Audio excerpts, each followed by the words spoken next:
الحمد لله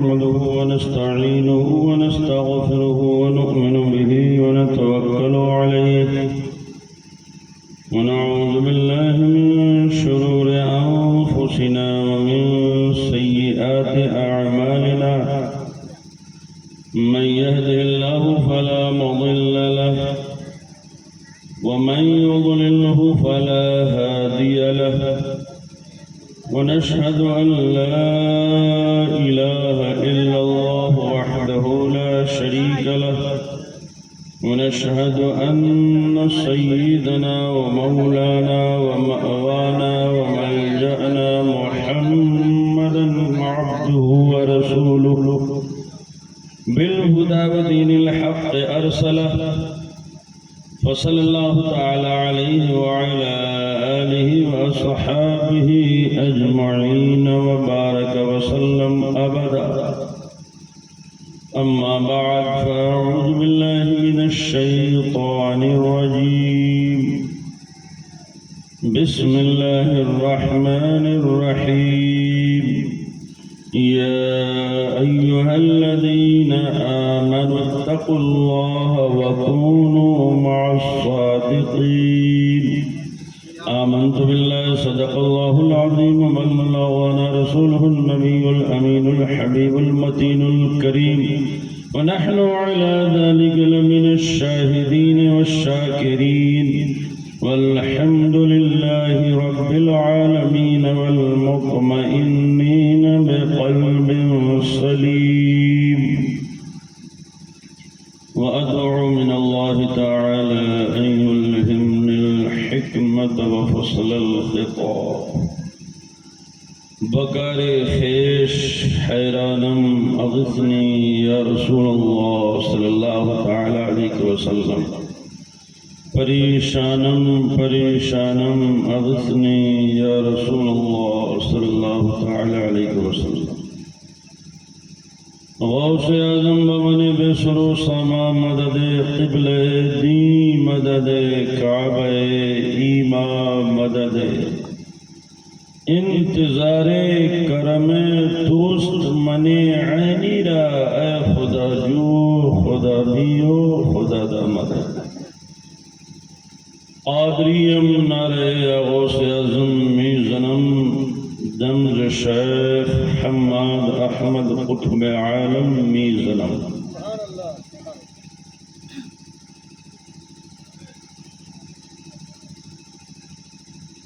شاعر مشرق ڈاکٹر اقبال کہتے ہیں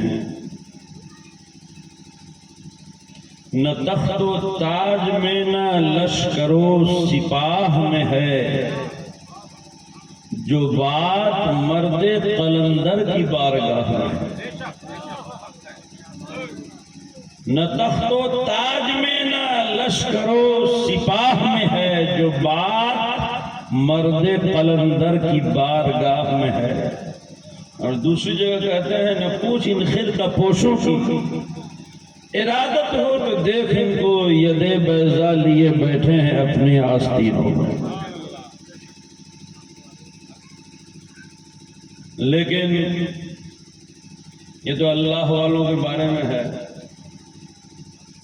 اور نقلی پیروں کے بارے میں بھی انہوں نے کہا ہے کہ قم بإذن اللہ کہہ سکتے تھے جو رخصت ہوئے قم بإذن اللہ کہہ سکتے تھے جو رخصت ہوئے خانقاہوں میں مجاور رہ گئے یا گورکند لیکن ایسا نہیں ہے ابھی بھی کچھ اللہ والے ہیں دنیا میں جس کی وجہ سے دنیا قائم ہے اور انشاءاللہ تا قیامت رہیں گے اخیر میں سیدنا امام مہدی رضی اللہ تعالیٰ عنہ تشریف لائے جو سیدنا امام حسن مجتبی علی جدہ وعلیہ السلام کی اولاد میں ہوں گے سرکار اعلیٰ حضرت علی رحمۃ اللہ فرماتے ہیں کہ جب امام حسن مجتبی علیہ الرحمت رضی اللہ تعالیٰ عنہ نے اللہ کی رضا کے لیے مسلمانوں کو خون ریزی سے بچانے کے لیے جب خلافت حضرت امیر معاویہ کے حوالے کر دیا، میرے آقا علیہ السلام کی بشارت کے مطابق کہ جب امام حسن مجتبی رضی اللہ تعالی بچپنے کے عالم میں ہیں، شیر خارگی کے عالم میں ہیں، آقا علیہ السلام کی بارگاہ میں گرتے پڑتے آتے ہیں، تو آقا علیہ السلام نے ارشاد فرمایا ابنی ھذا سید، میرا یہ لڑکا سید ہے، سردار ہے، اور اللہ تعالیٰ اس کے ذریعے دو مسلمان گروہوں میں صلح کروا دے گا، لڑائی سے باز آ جائیں گے، اور یہی سچے سردار کی نشانی ہے کہ وہ قوم و ملت کی بہتری کے لیے سوچتا ہے اور کام کرتا ہے۔ تو امام حسن اگر چاہتے 40,000 کا لشکر ساتھ میں تھا، جنگ کر سکتے تھے، لیکن حضرت نے دیکھا کہ میری طرف کے لوگ بھی شہید ہوں گے، ادھر کے لوگ بھی شہید ہوں گے، دونوں طرف کلمہ پڑھنے والے ہیں، اس لیے چھوڑو، حقیقی حکومت اللہ تعالی جس کو چاہتا ہے عطا فرما دیتا ہے، میں اس لیے خلافت حضرت امیر معاویہ کے حوالے کرتا ہوں تاکہ مسلمانوں کا خون نہ بہے۔ تو اعلیٰ حضرت فرماتے ہیں کہ جب حضرت امام حسن مجتبی علیہ جدہ وعلیہ السلام نے خلافت، ظاہری خلافت حضرت امیر معاویہ کے حوالے فرما دیا، تو اللہ تعالیٰ نے باطنی خلافت ہمیشہ کے لیے امام حسن و حسین رضی اللہ تعالیٰ عنہما کی اولاد میں جاری فرما دیا۔ اب جتنے بھی سردار اولیاء ہوں گے یا تو حسنی ہوں گے یا حسینی ہوں گے۔ سرکار اعلیٰ حضرت فرماتے ہیں کہ ظاہری خلافت جب حضرت امام حسن نے حضرت امیر معاویہ کے حوالے کر دیا، تو باطنی حکومت و ولایت اللہ تعالیٰ نے امام حسن علی جدہ وعلیہ السلام کو عطا کر دیا۔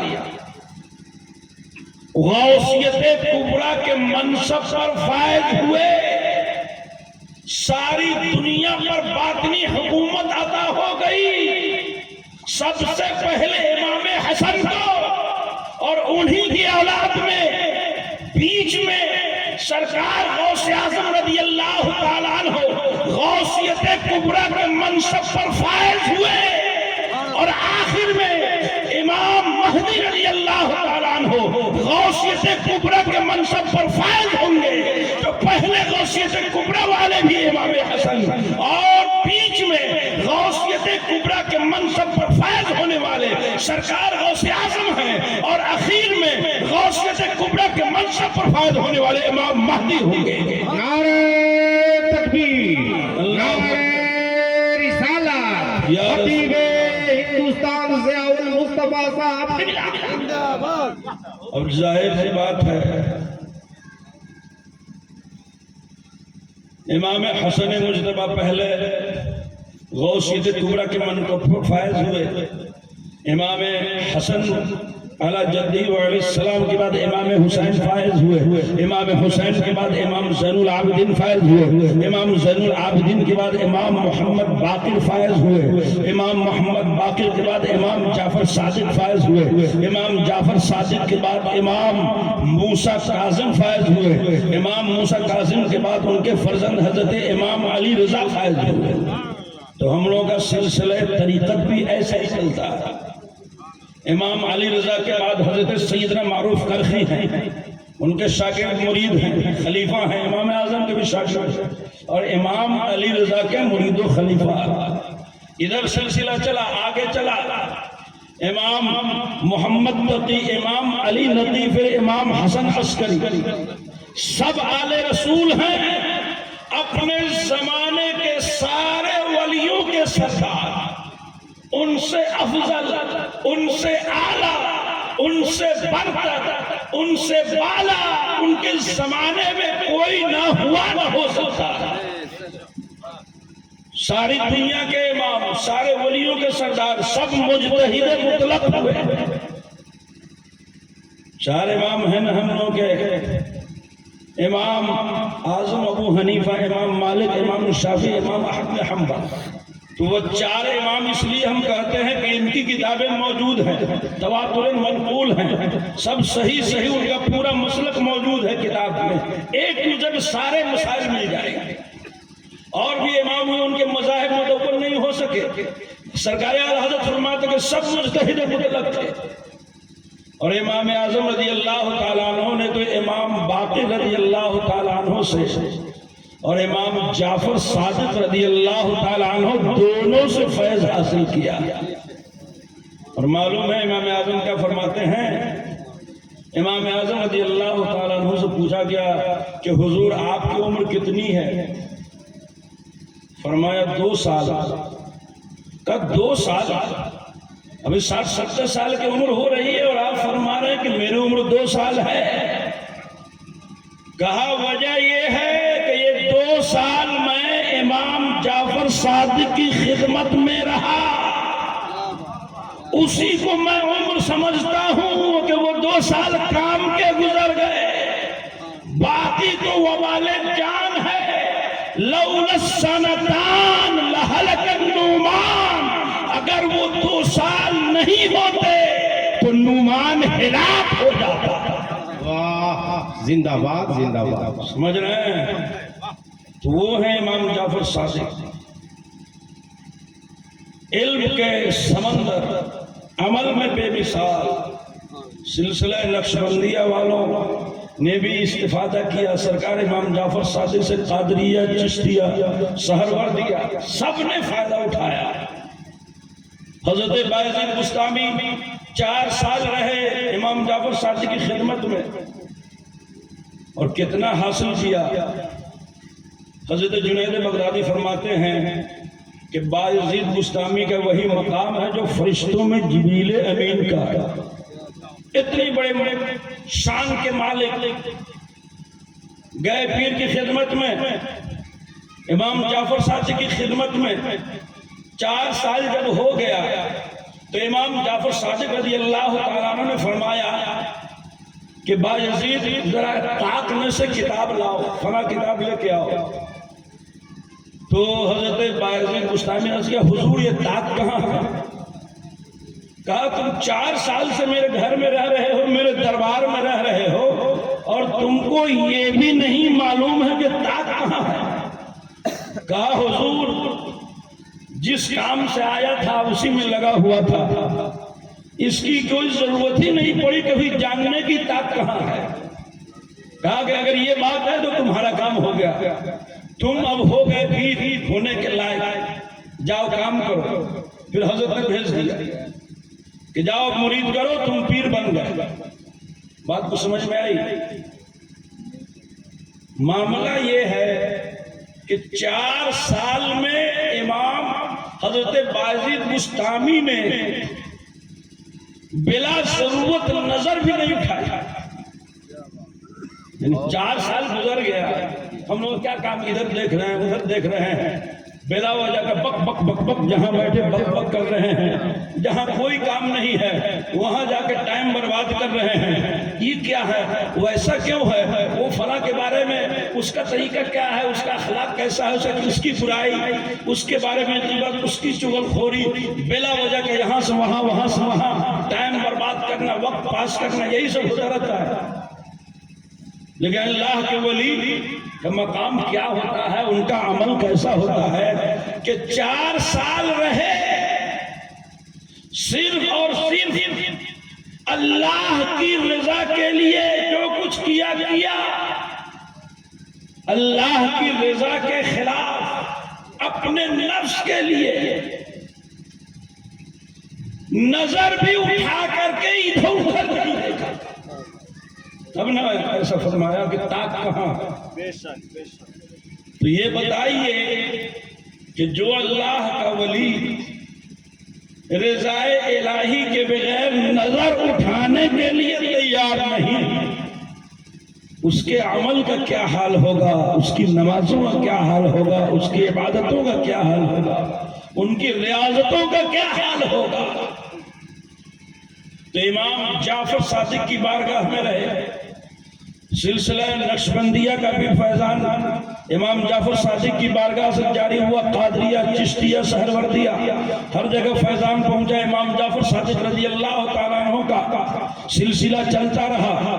سرکار اعلیٰ حضرت فرماتے ہیں کہ امام حسن عسکری یہ غوثیت کے مقام پر فائز ہوئے، مستقل غوث ہوئے۔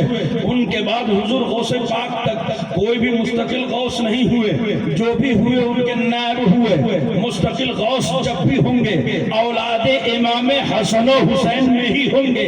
پھر جب غوث اعظم رضی اللہ تعالیٰ عنہ اس خاکدان گیتی پر تشریف لائے تو اللہ تعالیٰ نے آپ کو مقام غوثیت کبریٰ عطا فرمایا۔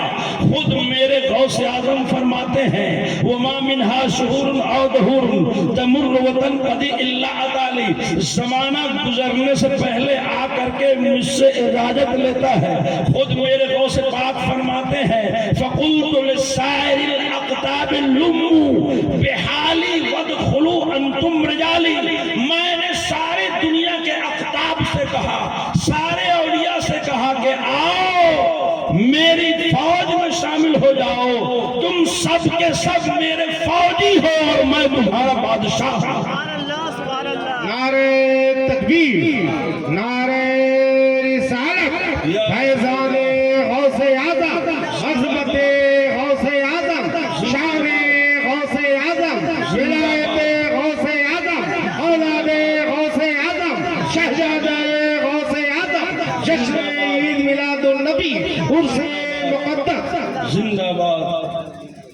اس لیے سرکار غوث اعظم رضی اللہ عنہ غوثیت کبریٰ کے منصب پر فائز ہوئے اور سارے اولیاء کے سردار قرار پائے، سب کے بادشاہ ہیں، شہنشاہ اولیاء، بلکہ بحیثیت ولی آدم علیہ السلام کے زمانے سے لے کر قیامت تک جتنے ہوں گے سب کے سردار ہیں سرکار غوث پاک رضی اللہ عنہ۔ جمیع اولیاء اولین و آخرین کے سرکار غوث اعظم رضی اللہ عنہ، اور اخیر میں امام مہدی ہوں گے۔ بعض روایتوں میں ہے کہ وہ بھی سرکار غوث اعظم رضی اللہ تعالیٰ عنہ کے مرید ہوں گے، اولاد میں ہوں گے، سلسلے میں ہوں گے۔ پھر جب امام مہدی کا زمانہ آئے گا تو اللہ تعالیٰ ظاہری اور باطنی دونوں حکومت امام مہدی کے حوالے فرما دے گا۔ امام مہدی اپنے زمانے میں ساری دنیا کے ظاہری بادشاہ بھی ہوں گے اور باطنی بادشاہ بھی ہوں گے، یہاں تک کہ جب عیسیٰ علیہ السلام آسمان سے اتریں گے دمشق کی جامع مسجد میں امام مہدی ہوں گے، نماز کا وقت ہوگا، جماعت کھڑی ہو رہی ہوگی، امام مہدی عیسیٰ علیہ السلام سے فرمائیں گے حضور آئیے نماز پڑھائیے، آپ اللہ کے رسول ہیں، اولو العزم رسولوں میں سے ہیں، تو حضرت عیسیٰ علیہ السلام کہیں گے آپ ہی نماز پڑھائیے، میں دجال کا کام تمام کرنے کے لیے جا رہا ہوں۔ یہ شان ہوگی۔ میرے آقا نے فرمایا، یہ میں اپنی طرف سے نہیں کہہ رہا، تو عیسیٰ علیہ السلام بھی امام مہدی کے پیچھے نماز پڑھے، اس لیے نہیں ہے کہ سیدنا عیسیٰ علیہ السلام سے امام مہدی کا مرتبہ بڑا ہے، ایسا کچھ نہیں ہے۔ عیسیٰ علیہ السلام بحیثیت نائب مصطفیٰ تشریف لائے اور آپ رسول ہیں، اولو العزم رسولوں میں سے ہیں، آپ کا مقام سارے اولیاء اللہ سے زیادہ ہے، کوئی نبی کسی صحابی کے مقام تک تو نہیں پہنچ سکتا ہے، چہ جائے کہ رسول اولو العزم رسول کے مقام پر۔ تو حضرت امام حسن نے جب خلافت حوالے کر دی تو 3 غوثیت کبریٰ کا منصب عطا ہوا آپ کے اور آپ کی اولاد میں۔ سرکار امام حسن پہلے غوثیت کبریٰ کے منصب پر، بیچ میں سرکار غوث اعظم رضی اللہ تعالیٰ عنہ غوثیت کبریٰ کے منصب پر، اور اخیر میں امام مہدی ہوں گے غوثیت کبریٰ کے منصب۔ سبحان اللہ سبحان اللہ۔ اور ایک بات اور سن لیجیے، آج دنیا کے حالات بہت خراب ہیں، حضور غوث پاک کے بعد کوئی بھی غوثیت کبریٰ کے مقام پر فائز نہیں ہوئے، کوئی بھی مستقل غوث نہیں ہوئے، جتنے ہو رہے ہیں سب نائب غوث اعظم ہو رہے ہیں۔ ابھی بھی غوث اعظم سرکار غوث اعظم ہی ہیں، مقام انہی کا ہے، شہنشاہ اولیاء ابھی بھی ہیں، ابھی بھی انہی کا سکہ چل رہا ہے اور تا قیامت چلتا رہے گا۔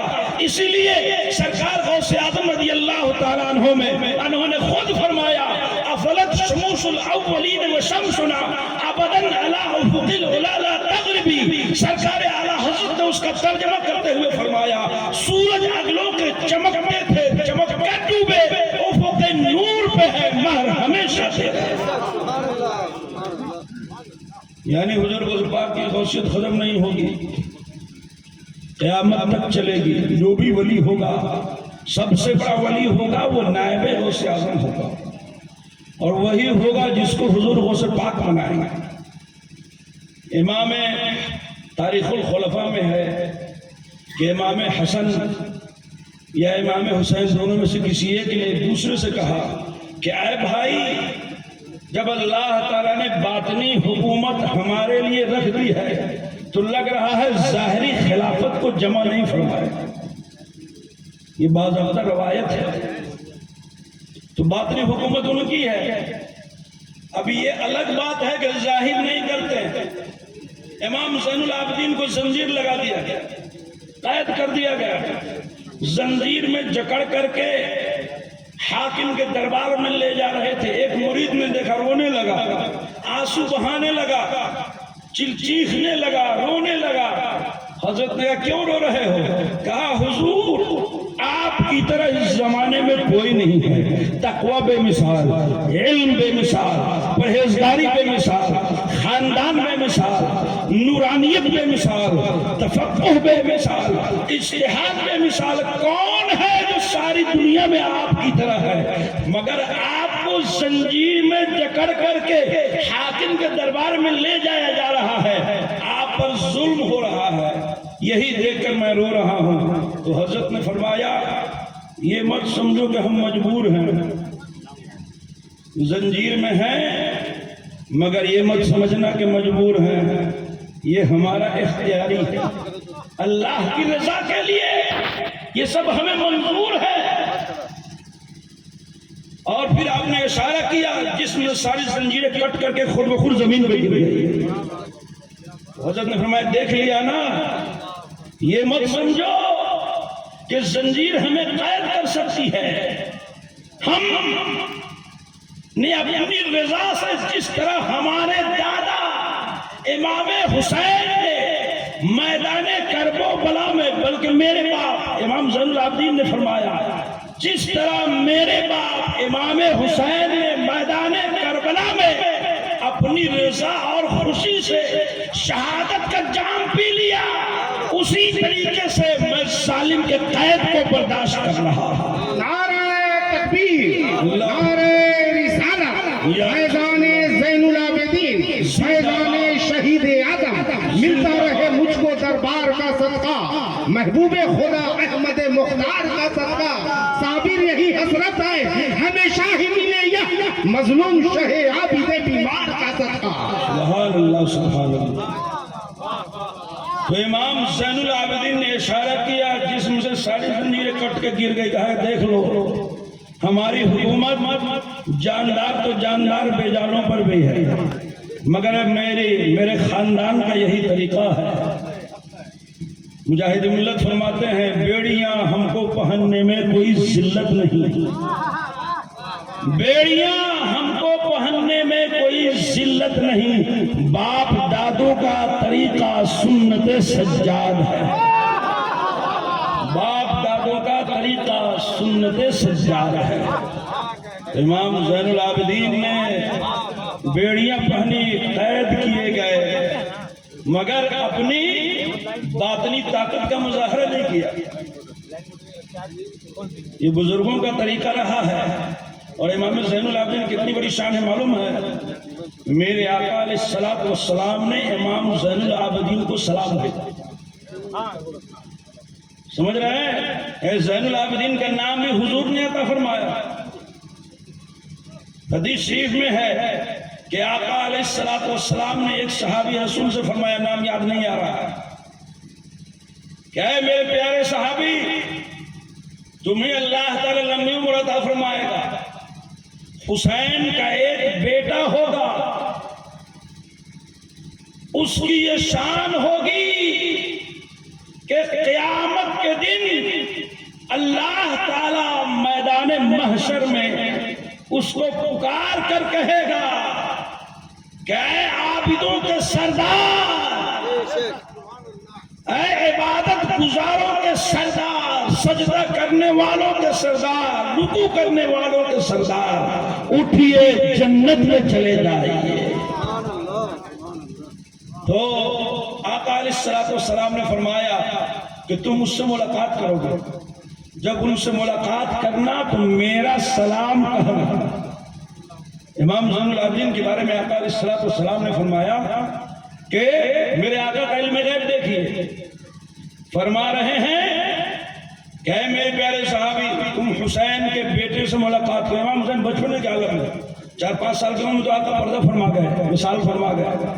اسی عمر میں فرمانے کہ اس کا ایک بیٹا ہوگا جو اپنے زمانے کے سارے مومنین و مومنات کا سردار ہوگا، ولیوں کا سردار، مجتہدین کا سردار، فقیہوں کا سردار، مفتیوں کا سردار، عبادت گزاروں کا سردار۔ فرمایا کہ تم اس سے ملنا تو میرا سلام کہنا۔ قیامت کے دن اس کو اللہ تعالی عبادت گزاروں کا سردار کہہ کر کے پکارے گا۔ اسی لیے نام کا زین العابدین، عابدوں کی زینت۔ آپ اتنے بڑے عبادت گزار کہ خود عبادت آپ پہ ناز کرتے ہیں، لیکن ان پر اتنا ظلم ہوا، قید کیا گیا، زنجیروں میں جکڑا گیا، لیکن آپ نے اف نہیں کیا، اللہ کی رضا کے لیے سب برداشت کیا۔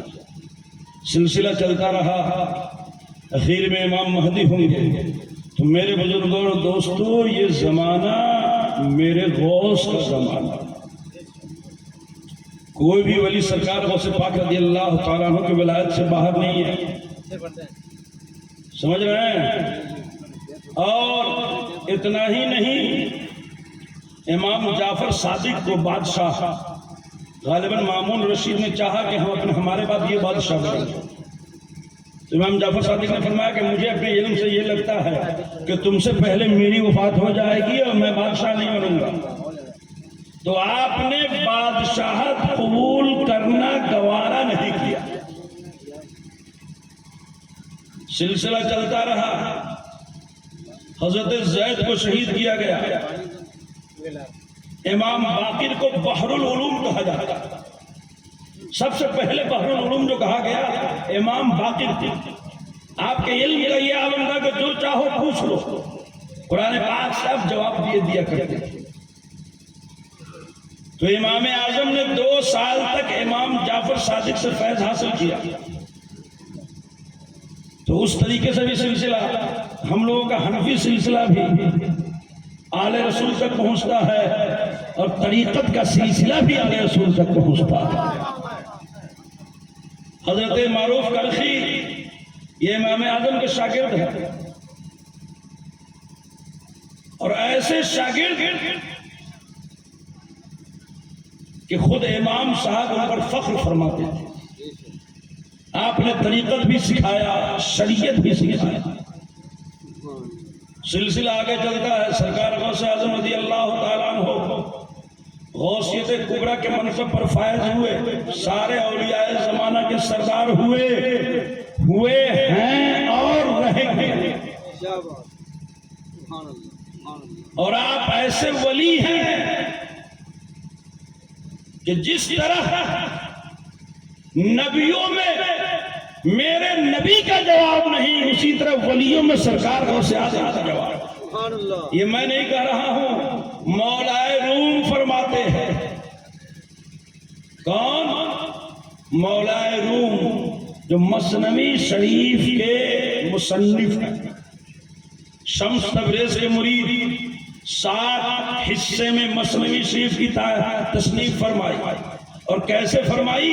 پیر نے کہا مثنوی شریف لکھو، کہا کہ حضور میں تو بوڑھا ہو گیا ہوں، معلوم نہیں پوری ہوگی کہ نہیں ہوگی۔ تو کہا جب تک کتاب پوری نہیں ہوگی تمہیں موت نہیں آئے گی، یہ میں گارنٹی دیتا ہوں۔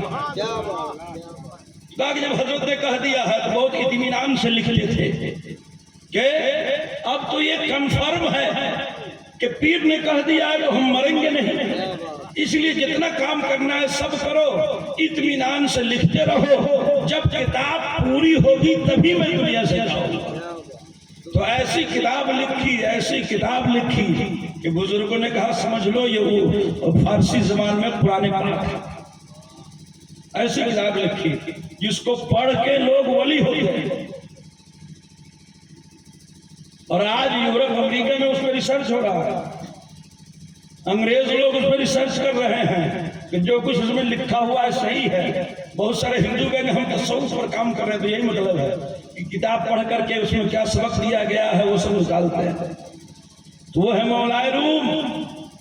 جب مولائے روم کا انتقال ہوا تو ان سے پہلے ایک مرید کا انتقال ہو چکا تھا۔ جب ان کو دفن کرنے کے لیے قبرستان میں لے گئے جہاں پہ قبر ہے، پہلے ایک مرید کی قبر تھی، جب قبر کھود کر کے ان کو قبر میں اتارا گیا تو بغل میں جو ان کے ایک مرید کی ایک شاگرد کی قبر تھی وہ اپنے قبر میں کھڑے ہو گئے، اور قبر کھل گئی، کھڑے ہو گئے، دیکھا کہ بھیڑ لگی ہوئی ہے، پوچھنے لگے کیا قیامت قائم ہو گئی؟ لوگوں نے کہا نہیں حضرت قیامت تو قائم نہیں ہوئی ہے۔ کہا مجھ کو تو یہی لگ رہا ہے قیامت قائم ہو گئی۔ کہا کہ قیامت قائم نہیں ہوئی ہے، مولائے روم کا انتقال ہو گیا۔ سمجھ رہے ہیں؟ تو چونکہ کہا گیا ہے موت العالم موت العالم، عالم کی موت عالم کی موت ہے، دنیا کی موت ہے۔ تو وہ صحیح معنوں میں عالم تھے مولائے روم، کہ ان کی موت ہوئی تو مرید کو قبر میں پتہ چل گیا، لگ رہا ہے دنیا ختم ہو گئی۔ اس کے بعد لوگ کہتے رہے کہ حضور لیٹ جائیے، کہا کہ نہیں میرا پیر سامنے ہے اور میں لیٹ جاؤں، ایسا کیسے ہو سکتا ہے؟ لوگ سمجھاتے سمجھاتے تھک گئے کہ قبر میں لیٹ جائیے تاکہ ہم لوگ برابر کر دیں، کہ نہیں ہو نہیں سکتا ہے، میں اپنے پیر کے سامنے لیٹ جاؤں یہ ہو نہیں سکتا ہے، یہ ادب کے خلاف ہے۔ وہ ایسے ہی کھڑے رہ گئے تو لوگوں نے ویسے ہی ان کی قبر بنا دیا۔ تو مولائے روم کہ قبر کے پاس ان کے مرید کی قبر کھڑی ہے، یہ احترام ہے پیر کا کہ قبر میں پہنچ گئے تو پیر کے احترام میں کھڑے ہو گئے تو کھڑے ہی رہ گئے، قبر میں بھی سونے کے لیے تیار نہیں ہے۔ یہ ہوتے ہیں سچے مرید۔ لیکن آج کل کے مریدوں کا عالم ہی کچھ اور ہے، کبھی ادھر عقیدت ہے کبھی ادھر عقیدت ہے، یہاں سے چھوڑ کے وہاں، وہاں سے چھوڑ کے وہاں۔ پیر کی محبت عقیدت کا کوئی مطلب ہی نہیں رہ گیا ہے۔ کوئی کام اگر نہیں ہوا تو فوراً عقیدت ٹرانسفر ہو جاتا ہے دوسری جگہ۔ پہلے کے مرید بھی آج کل کے مریدوں سے لاکھ درجہ بہتر تھے۔ اعلیٰ حضرت فرماتے ہیں الملفوظ میں کہ حضرت شیخ شمس الدین یحییٰ منیری مخدوم بہار کا ایک مرید غلطی سے پانی میں گر گیا، کنویں میں گر گیا، ڈوبنے لگا۔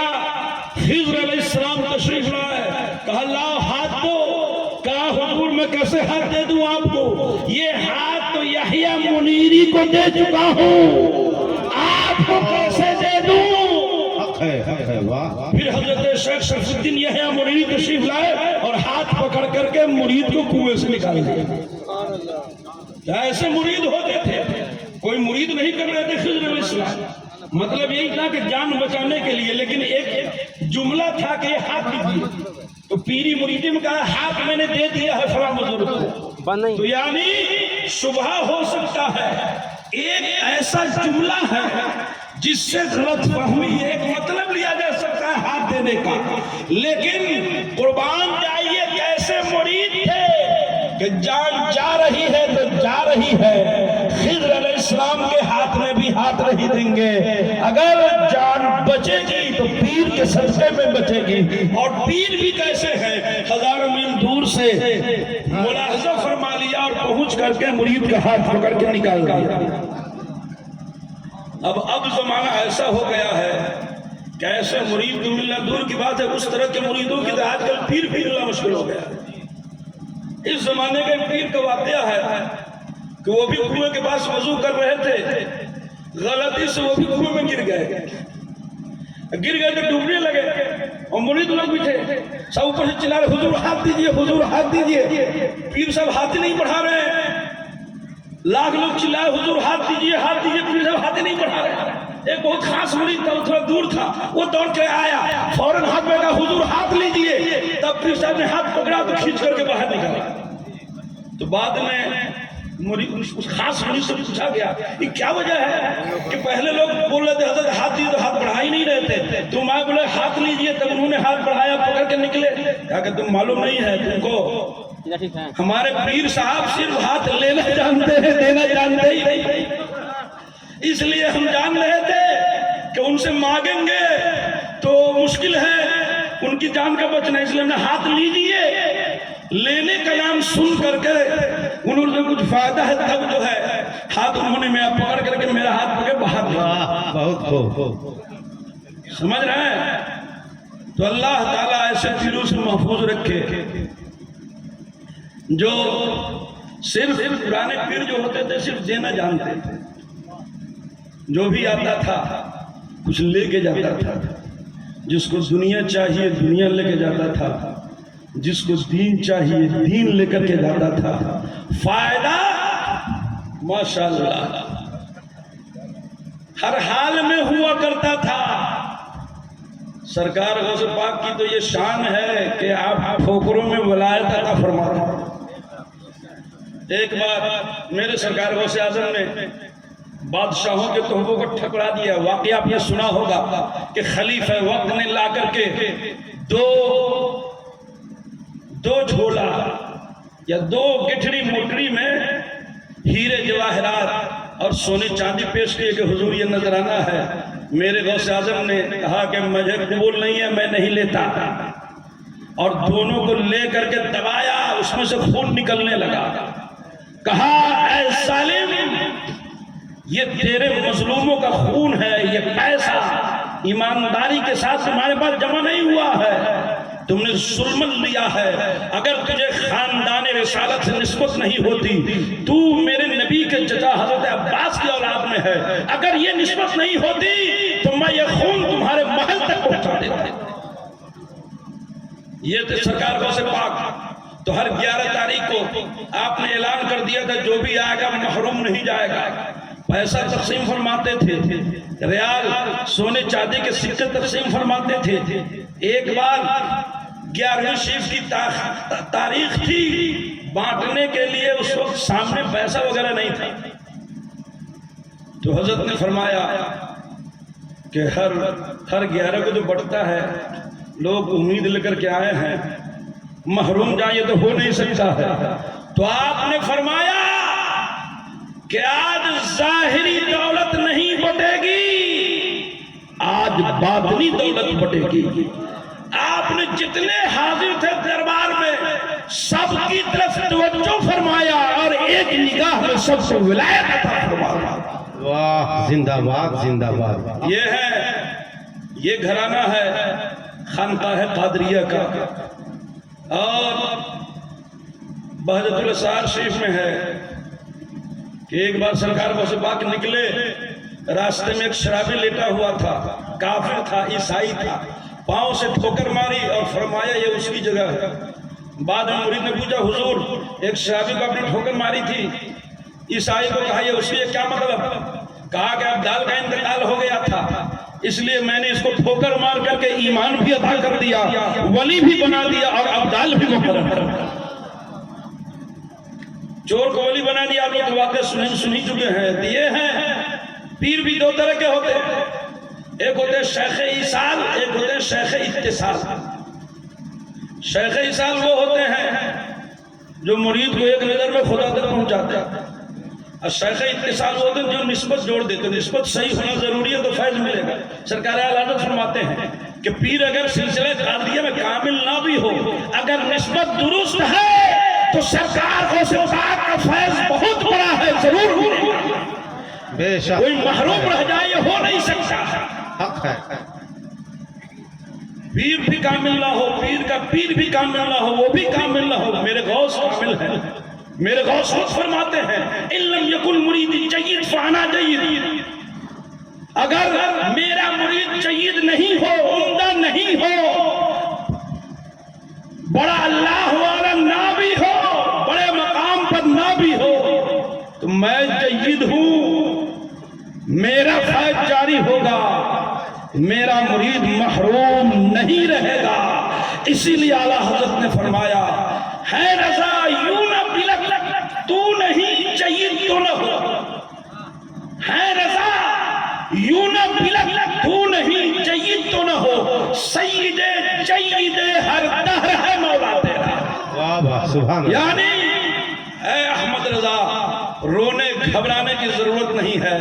ہم جید نہیں ہیں تو کیا ہوا؟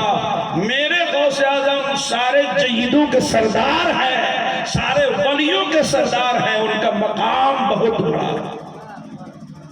فیض پرنالے کی طرح ملے گا.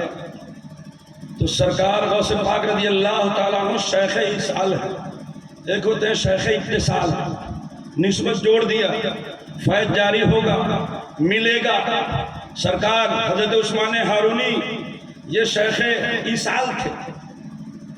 خواجہ غریب نواز کو ایک ہی بار میں خدا تک پہنچا دیا. واقعہ سنائے نا آپ نے. حضرت نصیر الدین چراغ دہلوی یہ ہے شیخ ایصال.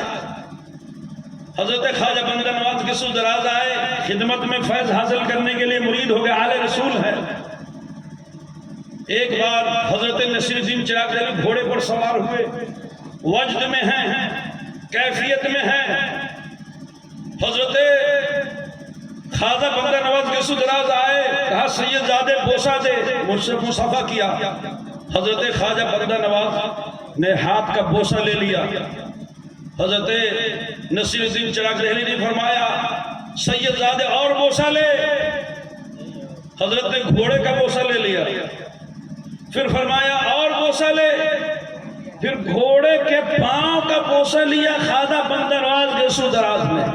کہا سید زادے اور بوسہ لے. تو جس زمین پر گھوڑا کھڑا تھا اس کا بوسہ لیا.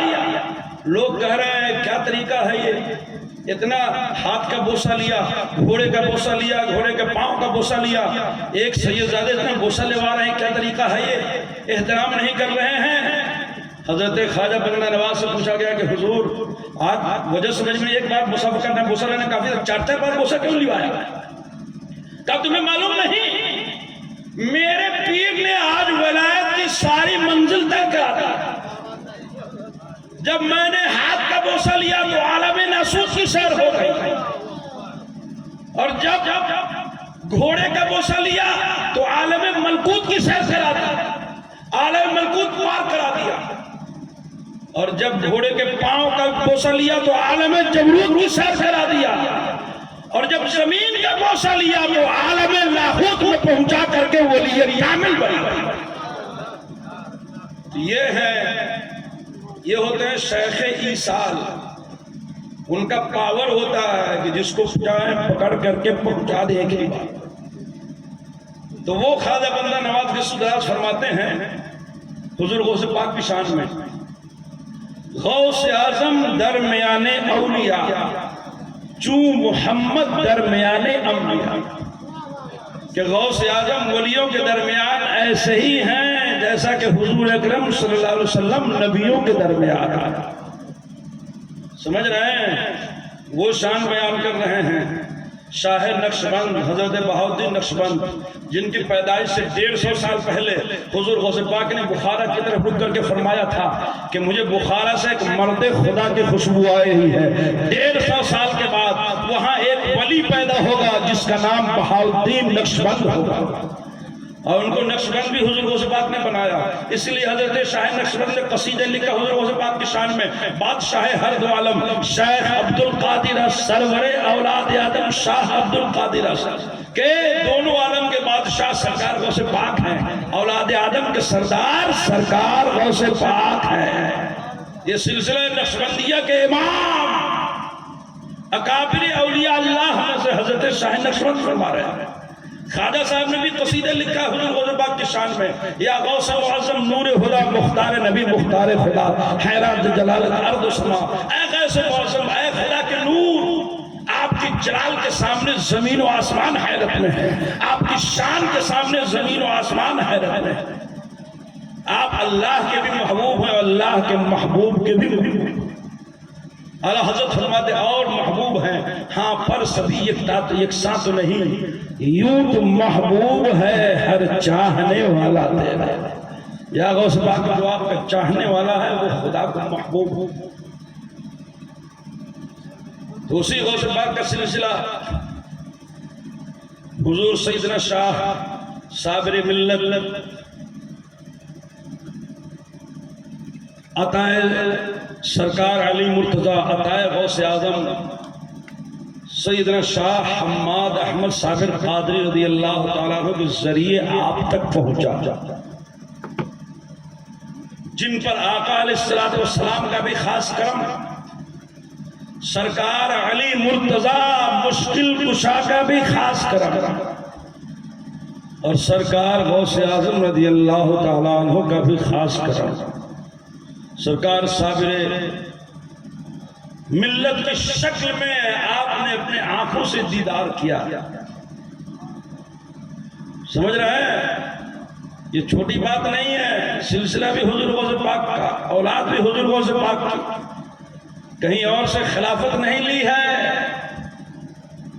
اور وہ شان ہے کہ سرکار صابر پاک عمل میں بھی بے مثال ہیں اور علم میں بھی بے مثال ہیں، تقوی میں بے مثال، پرہیزگاری میں بے مثال۔ میں نے خود دیکھا، مشاہدہ کیا، حضرت نے فرمایا کہ میں روزانہ 4000 مرتبہ درود پاک پڑھتا ہوں۔ کتنا بار؟ 4000 مرتبہ۔ ایک بار درود پاک پڑھ رہے تھے، جمشید میں پہنچ گیا، حضرت نے فرمایا میں درود پاک پڑھ رہا تھا، روزانہ 4000 مرتبہ پڑھتا ہوں۔ صرف درود شریف 4000 اور عبادت میں کیا حال ہوگا؟ اب اندازہ لگا لیجیے۔ رمضان المبارک کا مہینہ آتا تھا تو روزانہ ایک ختم قرآن دن سے لے کر رات تک پڑھ رہے ہیں تو پڑھ رہے ہیں، یعنی 30 دن میں 30 ختم قرآن۔ کیا شان تھی، کیا مرتبہ تھا۔ ریاضت و مجاہدہ ایسا کہ حضور سیدنا صاحب سلیمان قادری رضی اللہ تعالیٰ عنہ کے دربار میں لگاتار 15 سال تک 30 سال تک ہر جمعرات کو جاتے رہے، وہ بھی پیدل۔ حضرت نے خود مجھ سے بیان فرمایا کہ میں جاتا آتا تھا تو راستے میں کبھی کہیں پیاس بہت زیادہ لگ جاتی تھی، تو پھر راستے میں ایک کنواں کسی نے کھود دیا تو میں اس کنویں سے پانی پی لیا کرتا تھا۔ جب میرا سفر پورا ہو گیا، 15 سال یا 30 سال ہو گئے، تو وہ کنواں بھی بند ہو گیا۔ تو یہ عظیم مجاہدہ ہے، اتنا مجاہدہ فرمایا، اتنی عبادت و ریاضت فرمائی، تسبیح و تحلیل فرمائی کہ اللہ تعالیٰ نے آپ کو قطب کا مقام عطا فرمایا۔ مظاہر بھائی اسٹیج پر موجود ہیں، یہ جب اجمیر شریف گئے وصال کے بعد تو ایک بزرگ سے ملاقات ہوئی، واقعہ مفصل ہے، یہی کبھی بیان کریں گے۔ انہوں نے کہا کہ معلوم ہے آپ کے والد گرامی 4 اقطاب اربعہ میں سے ایک تھے۔ سارے ولیوں کے سردار 700 ہوتے ہیں، پھر 700 میں 300 ہوتے ہیں، وہ خاص ہوتے ہیں، پھر ان میں بھی 7 ہوتے ہیں، پھر ان کے بھی سردار 4 ہوتے ہیں، جو بیک وقت ساری دنیا میں 4 ہی ہوتے ہیں، ایک پورب میں، ایک پچھم میں، ایک اتر میں، ایک دکھن میں، 5 نہیں ہو سکتے۔ سارے اولیاء ان کے ماتحت ہوتے ہیں، تو کہا گیا کہ انہی میں سے ایک صابر ملت علیہ الرحمت و رضوان۔ نعرہ تکبیر، نعرہ رسالت، فیضان صابر ملت زندہ باد، کرامت صابر ملت، اولاد صابر ملت، جشن عید میلاد النبی، عرس مقدس زندہ باد۔ اور کون بزرگ کہاں ہیں، یہ سب حضرت کو معلوم رہا کرتا تھا، معلوم ہے۔ میں نے خود ایک بات پوچھا کہ حضور ابھی جو نائب غوث اعظم ہے وہ کہاں ہے؟ تو فرمایا کہ یہ آپ جان کے کیا کیجئے گا؟ کہا کہ حضور ہندوستان میں ہے یا باہر میں ہے؟ تو حضرت نے فرمایا کہ ہندوستان میں نہیں ہے، باہر میں ہے۔ تو جو اس مقام کے ہوتے ہیں وہ مقام والے سب پہچانتے ہیں، باقی نہیں پہچان سکتے۔ ان کی حکومت کا دائرہ دنیا کا 1/4 حصہ ہوتا ہے، چاروں ملا کر پوری دنیا پر حکومت۔ ان کے اوپر صرف 2 ولی ہوتے ہیں جن کو امامین کہا جاتا ہے، ان کے اوپر صرف 1 ولی ہوتے ہیں جن کو قطب الاقطاب غوث مطلق کہا جاتا ہے۔ وہ نائب غوث اعظم ہوتے ہیں، حضور غوث پاک کے نائب ہوتے ہیں، حضور غوث پاک کے سمجھ لیجئے کہ خادم ہوتے ہیں۔ اسی لیے حضرت نے فرمایا تجھ کو اور دہر کے اقطاب سے نسبت کیسی، قطب خود کون ہے خادم تیرا چیلا ہے۔ یا غوث اعظم جو قطب ہوتا ہے آپ کا خادم ہوتا ہے، چیلا ہوتا ہے۔ سمجھ رہے ہیں؟ یہ شان ہے میرے غوث پاک کی۔ حضور غوث پاک کا خاندان، حضور غوث پاک کا خون، حضور غوث پاک کی ہڈی، حضور غوث پاک کی ظاہری نسبت، حضور غوث پاک کی باطنی نسبت، حضور صابر ملت کے ذریعے سے آپ کو میسر۔ اور ان کے بعد حضرت سید مناظر الحسن صاحب، سید مظاہر الحسن صاحب، سید اظہار الحسن صاحب اور سید اسرار الحسن صاحب کے ذریعے، ان چاروں شہزادگان کے ذریعے آج بھی مل رہی ہے۔ انشاءاللہ یہ سلسلہ تا قیامت جاری رہے گا۔ تو آخر میں ایک بات اور عرض کر دوں، آج لوگ شکایت کرتے ہیں کہ فیض نہیں ملتا ہے، فیض نہیں ملتا ہے، مرید تو ہو گئے ہیں، فائدہ نظر نہیں آ رہا۔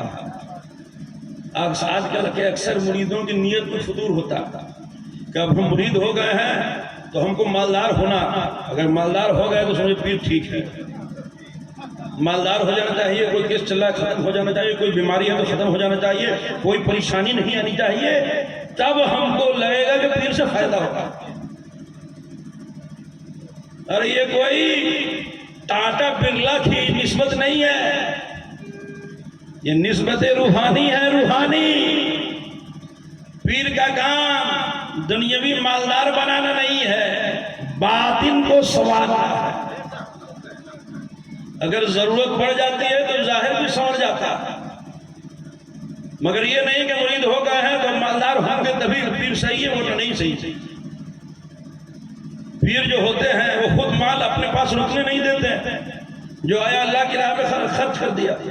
میرے آقا کے گھر میں معلوم ہے 1-1.5 مہینہ تک چولہا نہیں جلتا تھا، فاقہ کشی کی نوبت ہوتی تھی، جو آتا تھا اللہ کی راہ میں دے دیا۔ سمجھ رہے ہیں نا؟ اللہ والے ہمیشہ روزہ رکھتے ہیں، مال آ بھی گیا تو ختم، اور ہے تو اللہ کی رضا کے لیے ہے، اپنے لیے نہیں۔ خود سوکھی روٹیاں کھایا کرتے تھے سرکار علی مرتضیٰ دار، جب آپ امیر المومنین خلیفہ اسلام تھے، کتابوں میں آیا ہے کہ دارالخلافہ میں گورنر یعنی بادشاہ ہاؤس میں سوکھی روٹی اپنے ران پر رکھ کر کے توڑ کر کے پانی میں بھیا کر کھاتے تھے، اور فرماتے تھے اے دنیا مجھ کو دھوکہ مت دینا، میں نے تجھ کو 3 طلاق دے دیا۔ تو نہ مالدار ہونا خوش نصیبی ہے، نہ غریب ہونا بد نصیبی ہے، دونوں امتحان ہے۔ اللہ تعالیٰ کسی کو دے کے آزماتا ہے، کسی سے لے کے آزماتا ہے، دونوں امتحان ہے۔ اگر مال دیا اللہ تعالیٰ نے، ساتھ میں دل دیا ہے، اللہ کی راہ میں خرچ کرنے کے جذبہ ہے، صحیح طریقے سے زکوٰۃ نکال رہے ہیں، غربا فقراء مساکین کا خیال رکھ رہے ہیں، رشتہ داروں کا خیال رکھ رہے ہیں، معظمات دینی کا خیال رکھ رہے ہیں، تو سمجھ لیجئے آپ مال کے امتحان میں کامیاب ہیں۔ اور اگر بخیلی کر رہے ہیں، لاکھ پتی ہیں تو کروڑپتی بن جائیں، کروڑپتی ہیں تو ارب پتی بن جائیں، کوئی غریب فقیر سامنے نظر نہیں آ سکتا ہے، عیاشی میں دولت صرف کر رہے ہیں، تو سمجھ لیجئے یہ مال وبال جان ہے۔ اور اللہ نے اگر غریب بنایا تو اگر صبر کر رہے ہیں، اللہ تعالیٰ سے کوئی شکایت نہیں ہے، اللہ کی رضا پر راضی ہیں، تو آپ کامیاب ہیں۔ اور اگر ناشکری کر رہے ہیں کہ اللہ نے فلاں کو اتنا مال دیا، وہ ایک ٹائم کی نماز نہیں پڑھتا پھر بھی اتنا مالدار ہے، اتنی ترقی میں ہے، اور ہم جو ہے نماز پڑھتے ہیں، روزہ رکھتے ہیں تو بھی غریب ہیں، تو سمجھ لیجئے آپ غریبی کے امتحان میں ناکام ہیں۔ سمجھ رہے ہیں؟ ایک اللہ کے ولی تھے، ان کو اسم اعظم معلوم تھا، تو ایک صاحب بار بار آتے کہتے حضرت اسم اعظم بتا دیجیے، اسم اعظم بتا دیجیے. وہ پڑھ کر جو بھی دعا کی جاتی ہے قبول ہو جاتی ہے، لیکن وہ بتاتے نہیں لگا کہ تم اس کے اہل نہیں ہو. ایک بار آئے، کہا کہ حضرت میں کیا بتاؤں، میں ابھی جنگل سے آ رہا تھا، ایک بوڑھے بزرگ تھے بہت نیک لگ رہے تھے، اس کو ایک آدمی نے بغیر کسی قصور کے بہت مارا، لکڑیوں سے مار کر زخمی کر دیا. حضرت اگر آپ اسم اعظم بتائے ہوتے تو میں پڑھ کے دعا کرتا نا، ان کو بچا لیتا. تو حضرت نے کہا ارے جو مار کھا رہے تھے نا انہوں نے ہی ہم کو اسم اعظم سکھایا، وہی سکھایا ہے. اگر اس سے اللہ والے اللہ کی رضا پہ راضی رہتے ہیں، اپنے لیے دعا بھی نہیں کرتے. اور دنیا، حدیث پاک میں ہے کہ دنیا جیفت مطالبہ کلاب النار، دنیا مردار ہے، دنیا کے پیچھے بھاگنے والے جہنم کے کتے ہیں. شہد دکھائے، زہر پلائے، قاتل ڈائن شوہر کچھ، اس مردار پہ کیا لے جانا، دنیا دیکھی بھالی. میرے آقا ایک بار تشریف لے جا رہے تھے، صحابہ کرام ساتھ میں تھے. ایک بڑی مری ہوئی بکری پڑی ہوئی تھی جو سڑ گل گئی تھی. میرے آقا نے صحابہ کو بلایا، کہا کہ 2 درہم میں کوئی لے گا اس کو. صحابہ نے کہا حضور نہیں کوئی نہیں لے گا. کہا کہ یہی نہیں آ جو دنیا کے پیچھے بھاگتے ہیں، اللہ کی رضا کو پس پش ڈال دیا. نہ نماز سے مطلب ہے، نہ روزہ سے مطلب ہے، نہ زکوٰۃ سے مطلب ہے، نہ تسبیح و تحلیل سے مطلب ہے، نہ جماعت میں جانا ہے. بس دولت عزت شہرت کے پیچھے دن رات بھاگ رہے ہیں، بھاگتے بھاگتے مر گئے، جہنم کے گڈھے میں گر گئے. یہ بد نصیبی ہے، بد نصیبی. اللہ تعالیٰ مال دے تو اپنی رضا کے لیے دے، غریبی دے تو اپنی رضا کے لیے دے. تو پیر کا یہ کام نہیں ہے، پیر کا کام ہے مرید کے ظاہر و باطن کو سنوارنا. اگر مال آپ کے لیے بہتر ہوگا دنیا اور آخرت کے لیے تبھی ملے گا، بہتر نہیں ہوگا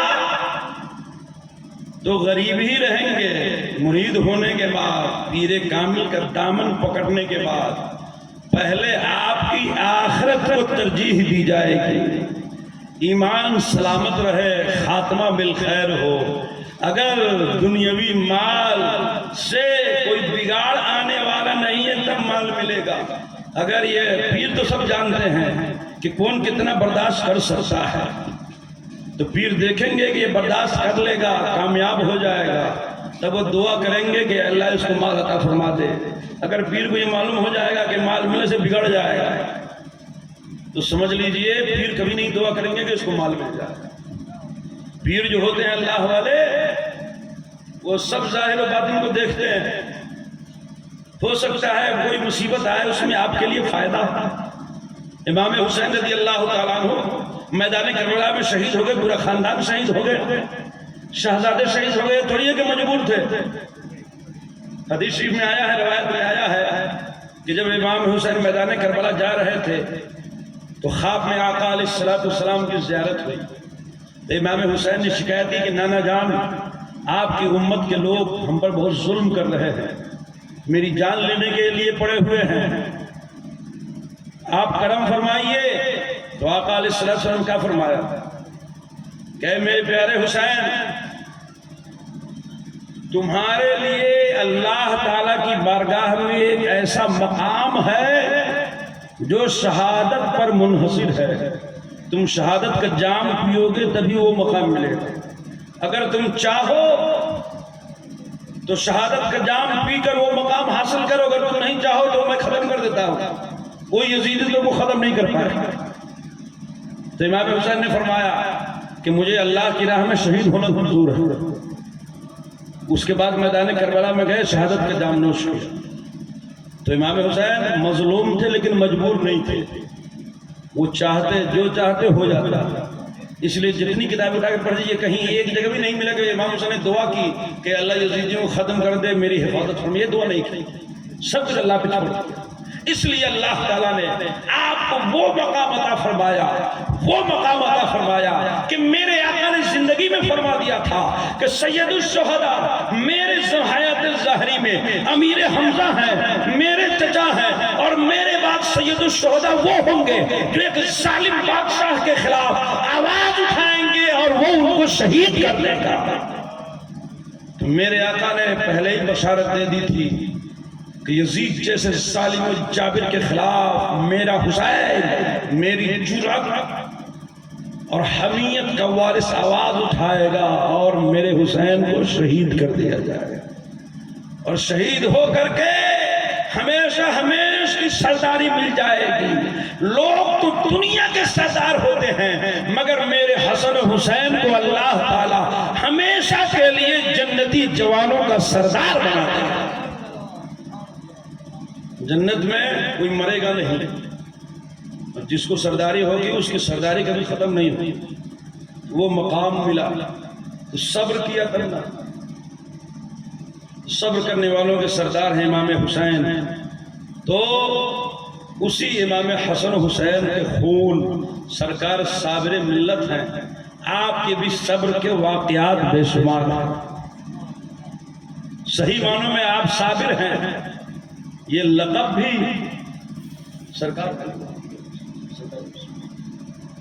سرکار غوث پاک کی بارگاہ سے صابر کا لقب ملا ہے۔ تو ہم لوگ جو صابر ملت کہتے ہیں، حضور غوث پاک نے ان کو صابر ملت بنایا، کبھی کسی کے لیے بد دعا نہیں کی، کبھی کسی کے لیے برا نہیں سوچا۔ جو بھی مرید ہوئے یا نہ ہوئے، جتنے بھی ماننے والے ہیں، چاہنے والے ہیں، مرید کے علاوہ غیر مرید میں بھی بے شمار آپ کے عقیدت مند ہیں، چاہنے والے ہیں، ماننے والے ہیں، سب آپ کی تعریف کرتے ہوئے ہی نظر آتے ہیں۔ کسی سے میں نے آج تک کم از کم 12-14 سال کا عرصہ ہو گیا، آج تک میرے سامنے کسی نے ان کی کسی کردار پر، کسی اخلاق پر کوئی انگلی رکھنے والا نظر نہیں آیا، یہ کہنے والا نہیں ملا کہ ایسا نہیں ایسا ہونا چاہیے تھا، ایسا نہیں ایسا کرنا چاہیے تھا، یہ بھی کہنے والا نہیں۔ تو آپ سیدنا پاک رضی اللہ تعالیٰ عنہ کے سلسلے کے مجدد ہیں، 400 سے زیادہ کتابیں تصنیف فرمائی، علم و فن کا دریا بہایا، خطابت بے مثال، رہنمائی بے مثال، صبر بے مثال، تقوی بے مثال، علم بے مثال، زہد بے مثال۔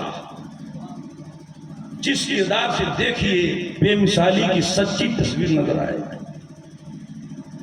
اور دنیا سے جانے کے بعد بھی اپنے روضہ انور سے مریدوں کی خبر رکھتے ہیں۔ کتنے لوگوں نے میرے سامنے ذکر کیا، ابھی ہمارے اظہر بھائی کے خلیفہ خان صاحب، اقبال خان صاحب، مجھے خود بیان کیا، میرے گاؤں میں 2 پارٹی کی لڑائی تھی، ایک طرف میں تھا، ایک طرف مخالفین تھے۔ لوگوں نے میری جان مارنے کے لیے آدمی پھٹ کر دیا کہ آج اقبال خان کا کام تمام کر دے گا۔ میں گھر میں سویا ہوا تھا، رات کا اندھیرا تھا، حضرت تشریف لائے، میرا ہاتھ پکڑ کے اٹھایا اور کہا کہ بیدار ہو جاؤ، دشمن آ چکا ہے۔ پھر یہ مت کہنا کہ پیر نے دستگیری نہیں فرمائی، بیدار ہو جاؤ۔ اٹھ کر تیار ہو گئے، اسلحہ سنبھالا، دشمن دیوار کے پیچھے کھڑا تھا کہ اندر کودنا ہے اور ختم کر دے گا۔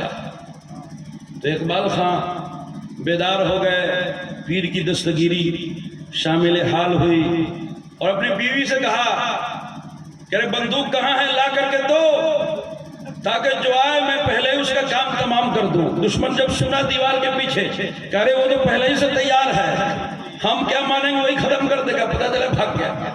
اور جا کر کے جو لگایا تو اس کو کہا کہ میری جان مروانے کا کام تم لوگ کر رہے تھے، تم بول رہے تھے رات میں جاؤ گے، سویا رہے گا، ٹھوک کر ختم کر دینا ہے۔ میں گیا تو اندر سے آواز آ رہی تھی کہ بندوق کہاں ہے، لا کر دو، اس کو تیار رکھنا ہے۔ یہ ہوتے ہیں پیر کامل کہ مرید سے بے خبر نہیں ہوتے، مرید کس حال میں ہے، مرید کو کیا ضرورت ہے، دین کیسے بچانا ہے، ایمان کیسے بچانا ہے، عمل کیسے بچانا ہے، جان کیسے بچانی ہے، یہ مرید کو پیر کو بتانے کی ضرورت نہیں ہوتی ہے، وہ پیر ہی کیا جس کو بتانا پڑے، سمجھ رہے ہیں، وہ پیر ہی کیا کہ جس کو بتانا پڑے۔ پیر تو وہ ہوتے ہیں کہ جو کہ بغیر بتائے ہوئے ساری خبر رکھتے ہیں. میرے غوث پاک فرماتے ہیں ان یدی علی مریدی کالسماء علی الارض وعزت ربی و جلالہ. مجھے میرے رب کے عزت و جلال کی قسم میرا دست کرم میرے مریدوں پر ایسا پھیلا ہوا ہے جیسے زمین کے اوپر آسمان پھیلا ہوا ہے. اعلیٰ حضرت فرماتے ہیں بہجت اس سر کی ہے جو بہجت الاسرار میں ہے کہ فلکوار مریدوں پہ ہے سایہ. حضور غوث پاک کے تو سینکڑوں واقعات ہیں. جتنی کرامات سرکار غوث پاک کی ہیں اتنی کرامات کسی ولی کی نہیں. جو شان آپ کی ہے، جو مجاہدہ آپ کا ہے، جو ریاضت آپ کی ہے، وہ اور کہیں نہیں ملے گی. آپ ولیوں کے سردار ہیں، ایسے ہی نہیں ہیں.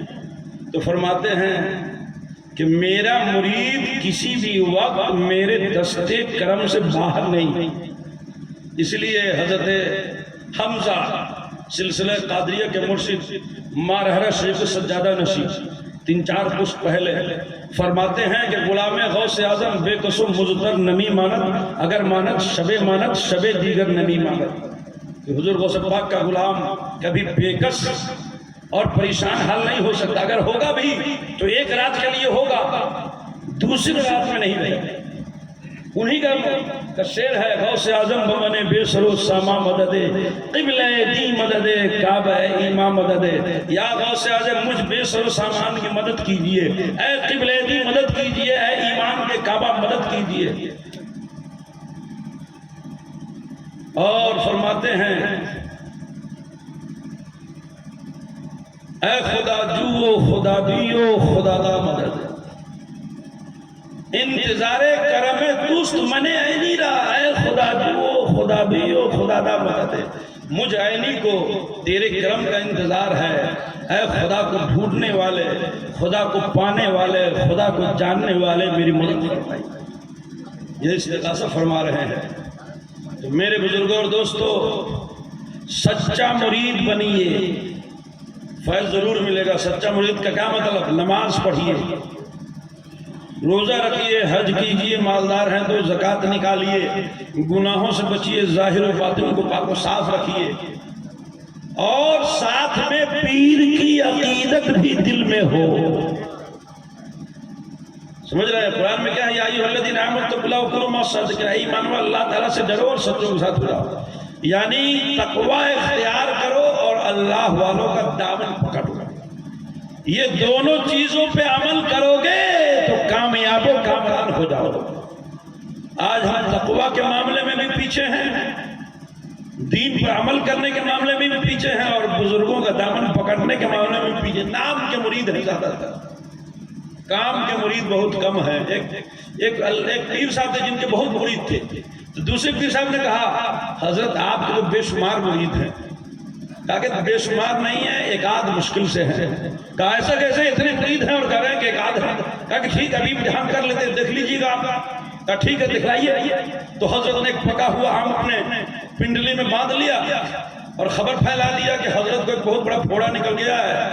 وہ اس کا علاج ایک ہی ہے کہ جو پیے گا، کوئی آدمی پی لے گا تو حضرت ٹھیک ہو جائے گا، لیکن جو پیے گا مر جائے گا.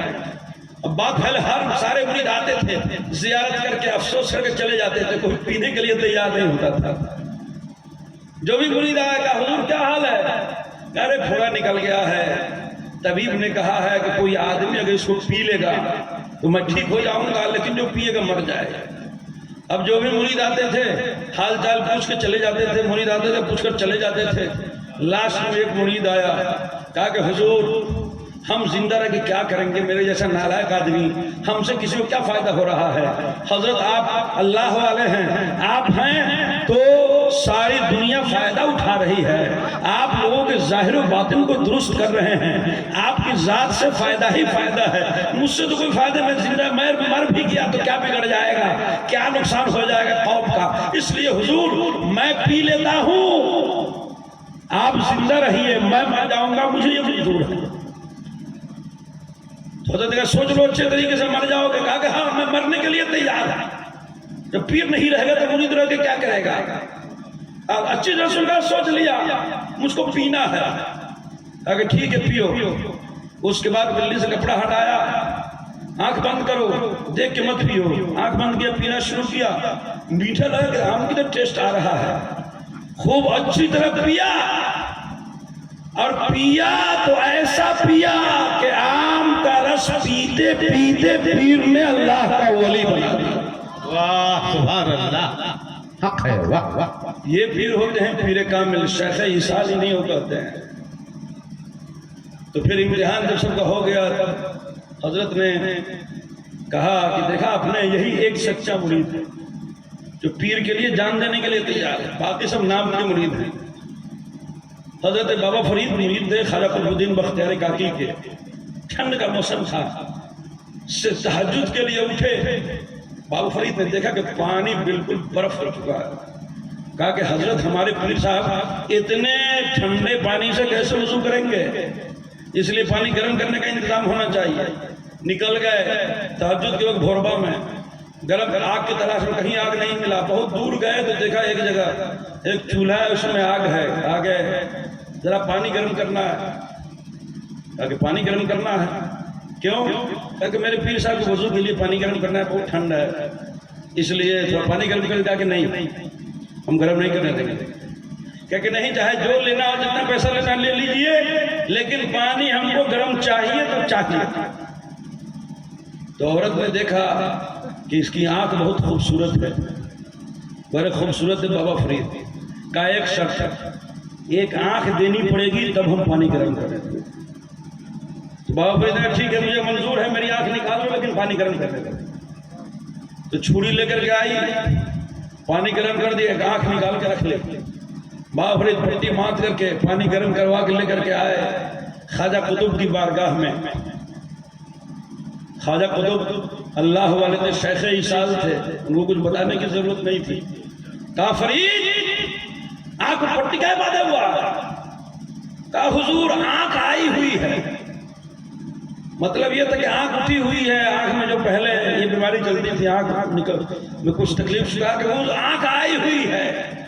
تو شیخ حضرت خواجہ قطب الدین بختیار کاکی جلال میں فرمایا جب آنکھ آئی ہوئی ہے تو پٹی باندھنے کی ضرورت کیا ہے, پٹی ہٹاؤ. جب بابا فرید نے پٹی ہٹائی تو دیکھا کہ صحیح معنوں میں آنکھ اپنے جگہ پہ موجود ہے. یہ ہوتے ہیں سچے مرید. اسی لیے خواجہ قطب نے بابا فرید کو شیخ الاسلام بنا دیا, وہ اولیاء زمانہ کا سردار بنا دیا. تو مٹا دو اپنی ہستی کو اگر کچھ مرتبہ چاہو کہ دانہ خاک میں مل کر گلے گلزار ہو رہا. تو سچی عقیدت رہے گی تبھی پورا فیض ملے گا. جتنا پرسنٹ عقیدت رہے گی اتنا ہی پرسنٹ فیض ملے گا. اب ہمارا کام ہے کہ کتنا پرسنٹ عقیدت رکھتے ہیں, اتنا ہی پرسنٹ فیض ملے گا, اور ضرور ملے گا. بالکل ہی نہیں تو بالکل ہی نہیں ملے گا. یہ سمجھ لیجیے یہ عقیدت کی دنیا ہے, طریقت کی دنیا, عقیدت کی دنیا. جتنا مانیے گا اتنا پائیے. اللہ تعالی ہم اور سب کو سرکار غوث اعظم رضی اللہ تعالیٰ عنہ کے اولاد امجاد کا سچا پکا عقیدت مند بنائے. دنیا میں سرکار غوث پاک رضی اللہ تعالیٰ عنہ کے سائے میں رکھے, اور میدان محشر میں, قبر میں, حشر میں, میزان پہ, پل صراط پہ, ہر جگہ سرکار غوث پاک رضی اللہ تعالیٰ عنہ کی مدد نصیب فرمائے, اور ان کے خاص غلاموں میں ہمارا حشر فرمائے.